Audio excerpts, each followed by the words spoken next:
প্ৰাৰ্থিতা লাভ কৰিলে প্ৰথমটো প্ৰতিক্ৰিয়া কি হ'ব?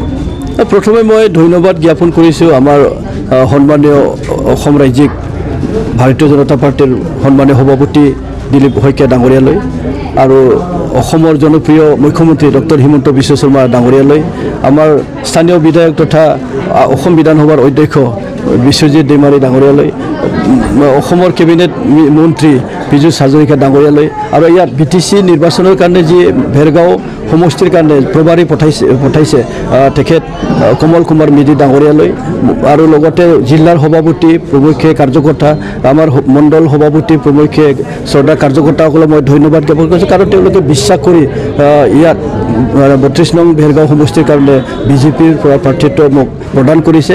গতিকে তেওঁলোকক মই অন্তৰেৰে ধন্যবাদ জ্ঞাপন কৰিছোঁ আৰু তেওঁলোকৰ বিশ্বাসটো মই কোনোদিন ভংগ নকৰোঁ ৰাইজৰ মাজত কাম কৰিবৰ কাৰণে।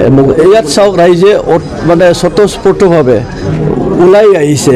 ৰাইজে চালে হাগ্ৰামা মহিলাৰী ডাঙৰীয়াৰ নেতৃত্ব চৰকাৰখন, ৰাইজে চালে প্ৰমোদ বড়ো ডাঙৰীয়াৰ মানে নেতৃত্ব চৰকাৰখন।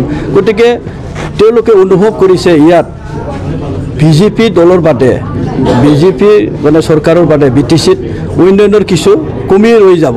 গতিকে ৰাইজে বিজেপিক মানে ৰাইজৰ সেৱা কৰিবৰ কাৰণে এটা সেৱা প্ৰদান কৰিবৰ কাৰণে ৰায় দিব। এইবাৰ তেওঁলোকে অলৰেডি থিৰাং কৰিছে ৰায় দিব।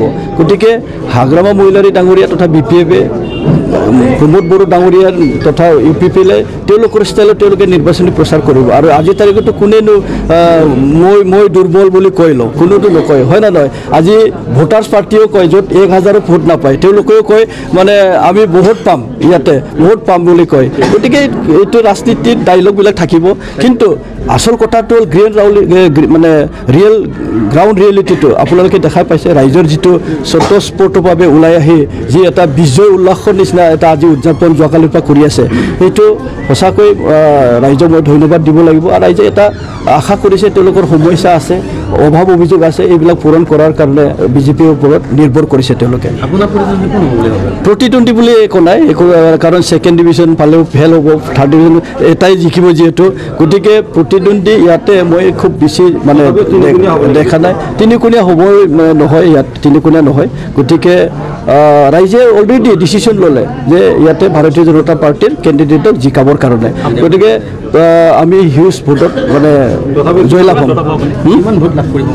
আমিতো 30+ ওপৰত পাম, 30+ ওপৰত। আজিৰ তাৰিখৰ যিটো চিনাৰী 30+ ওপৰত পাম। গতিকে এইটো ৰাইজে অলৰেডি ডিচিশ্যন লৈ থৈছে।